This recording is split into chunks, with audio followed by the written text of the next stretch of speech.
Sit down. Stop what you're doing. I'm about to tell you something nobody else will. Some people in your life are killing you slowly. I'm 73 years old. I've buried friends. I've watched good people waste their last good years on the wrong ones, and I've done it myself. Today, I'm going to show you the 4 kinds of people you need to cut loose. Not because I'm cruel, because I've seen what happens when you don't. You'll learn the signs. You'll hear the stories of Ruth and Thomas and Earl. And by the time we're done, you'll know exactly who's been sitting at your fire, taking your wood, and giving you nothing but smoke. You're at that age now where you can feel the weight of every single day. Time isn't abstract anymore. It's real. You can feel it slipping through your fingers like dry sand. And the thing about sand is, once it's gone, it's gone. You can't scoop it back up.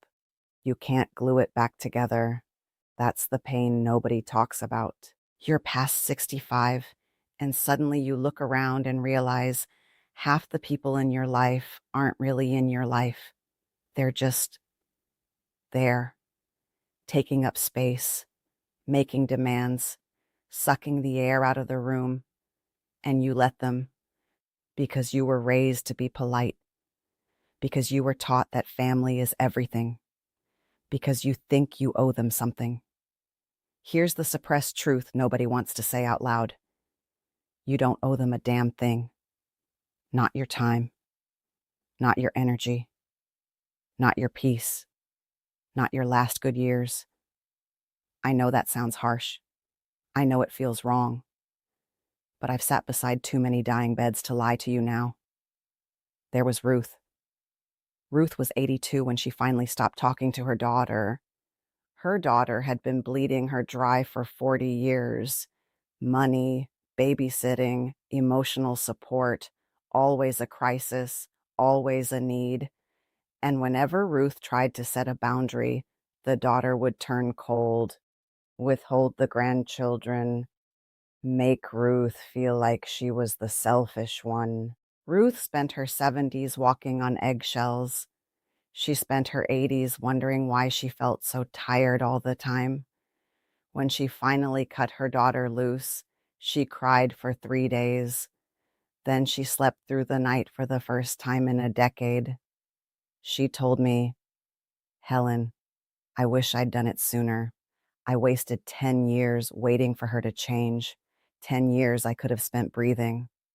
I want you to hear that. 10 years. How many do you have left? 10? 15? 20 if you're lucky? And how many of those are you going to give to people who don't deserve them? So let me tell you what the old ways taught me, what the elders taught me when I was young. The old way says that your tribe is everything. Your people are your lifeblood.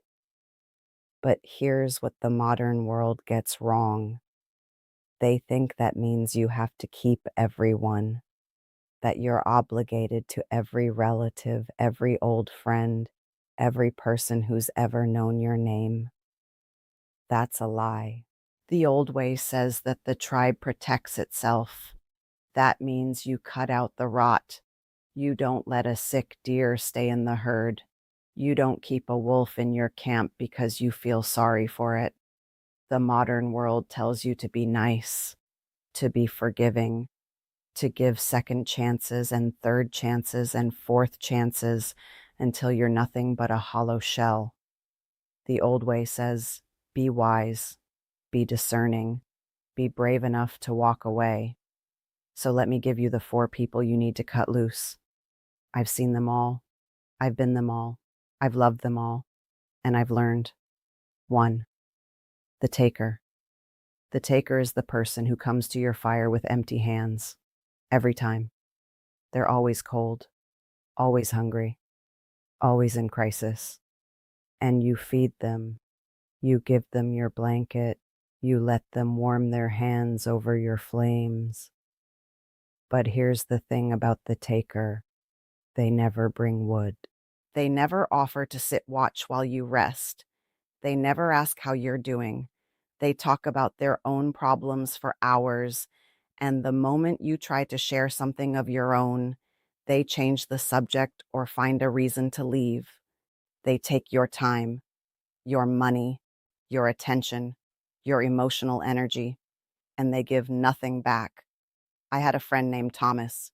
Thomas was a good man, hardworking, loyal, but he had a brother who was a taker. Every week it was something: a loan, a ride, a place to stay, help with this, help with that. And Thomas gave, because that's what brothers do.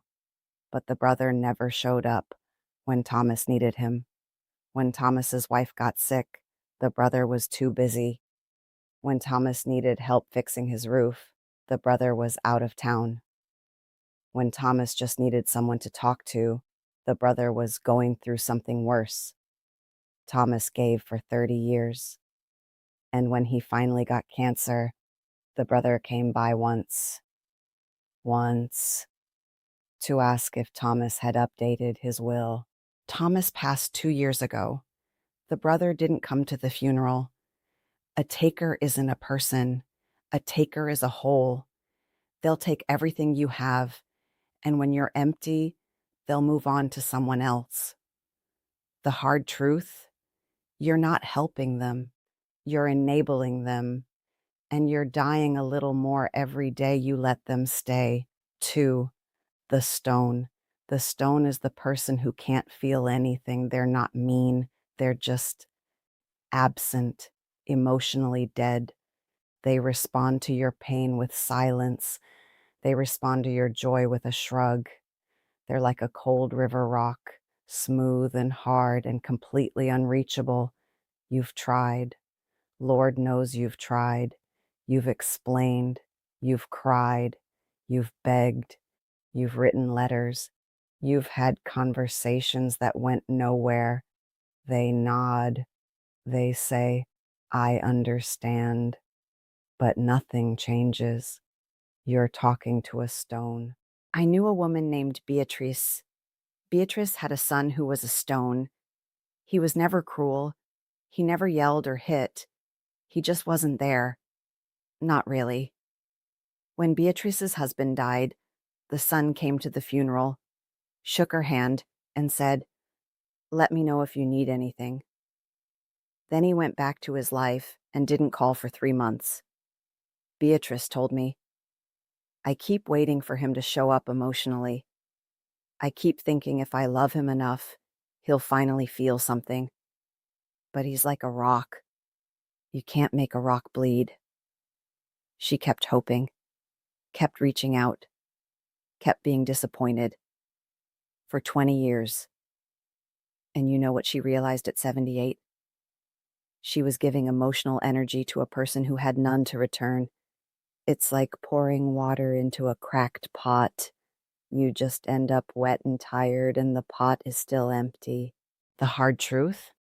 The stone isn't going to change. They don't have the capacity. It's not a matter of trying harder. It's a matter of accepting that this person can't give you what you need. And if you keep going to a stone for warmth, you'll freeze to death. 3. The memory keeper. The memory keeper is the person who only talks about the past. They keep you stuck there. They remind you of everything you used to be, everything you used to do, everything that's gone. You were so beautiful. You were so strong. Remember when you could do that? Remember when you were that? They don't say it to be cruel. They say it because they're stuck themselves. They're living in yesterday, and they want you to live there too. But you're not yesterday. You're today.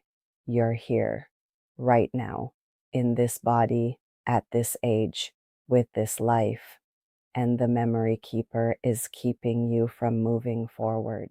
I knew a man named Earl. Earl was 80.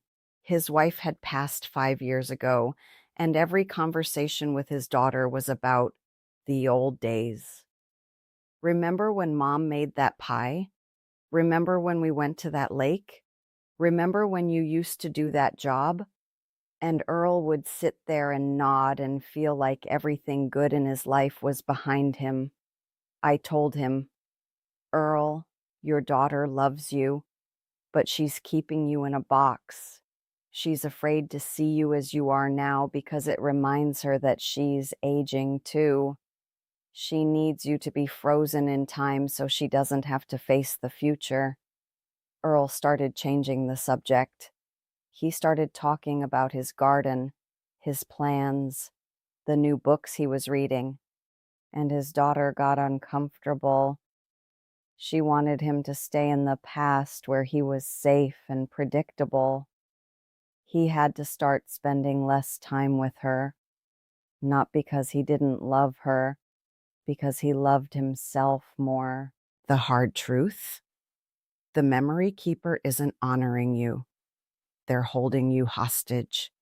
They need you to stay in the past so they don't have to face the future. And as long as you let them, you'll stay there too. You've got more sunsets ahead than behind. Don't let anyone keep you watching the same one. 4. The mirror. This is the hardest one, the most painful one. The mirror is the person who shows you who you used to be, and you don't like it. They're not mean. They're not takers or stones or memory keepers. They're just a reflection. And when you look at them, you see all the things you're ashamed of, all the ways you've failed, all the people you've hurt, all the choices you regret. They remind you of who you were before you got sober, before you got married, before you got divorced, before you let that person down, before you made that terrible decision, and you can't forgive yourself, so you can't look at them without feeling guilty. I know this one. I had a sister, my younger sister, and every time I saw her, I remembered the time I was supposed to pick her up from school, and I forgot. I was 16. She was 9.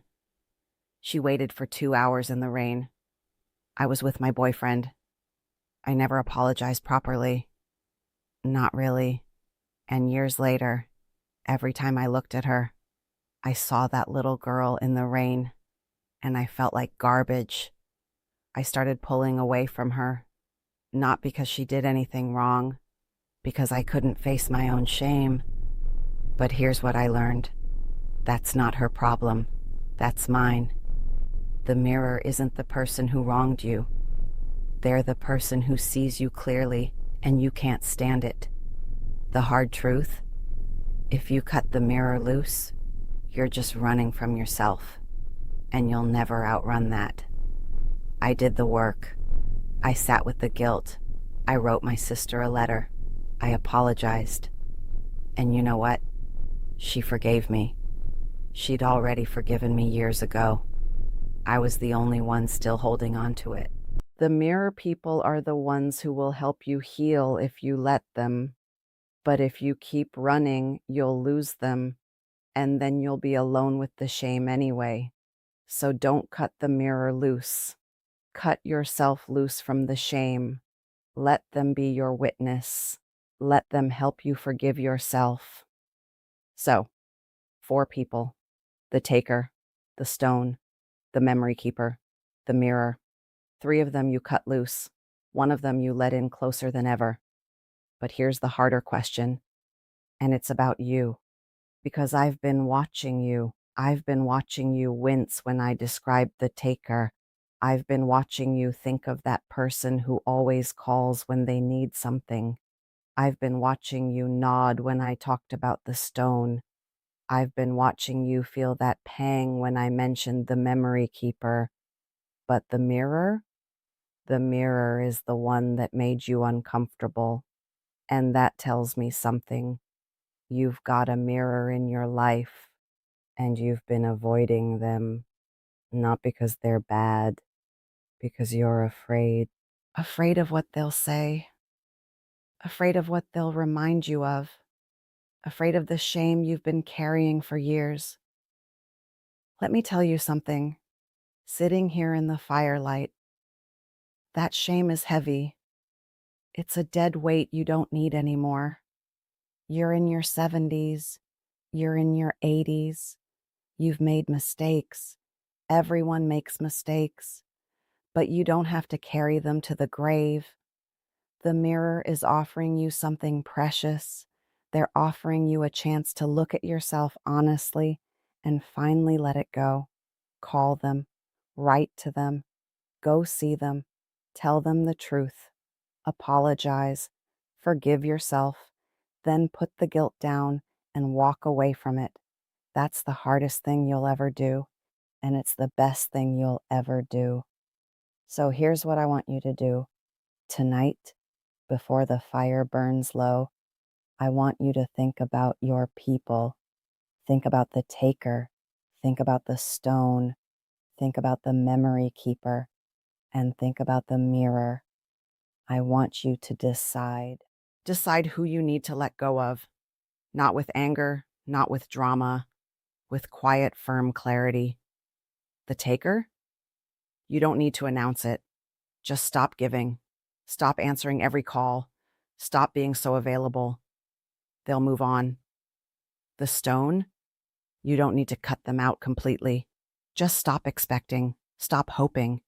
Accept them for what they are and give them only what they're capable of receiving.